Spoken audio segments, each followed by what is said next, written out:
تخيل تصحى على خبر عاجل: إسرائيل ضربت منشأة نووية في إيران.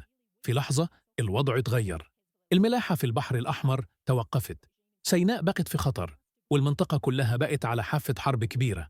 الحرب دي ما بدأتش لسه، لكن في الخليج الوضع معقد. السعودية والإمارات وقعوا اتفاق تهدئة مع إيران بوساطة من الصين، لكن في نفس الوقت عندهم تحالفات قوية مع أمريكا. ولو الحوثيين ضربوا منشآت نفطية أو سفن، الوضع هيشتعل بسرعة. دول زي قطر ممكن تحاول تلعب دور الوسيط. الأردن ممكن يتأثر لو حصل تصعيد في الضفة الغربية. والمغرب والجزائر هيراقبوا الموقف حسب مصالحهم وتحالفاتهم. المشكلة إن الحرب دي مش تقليدية.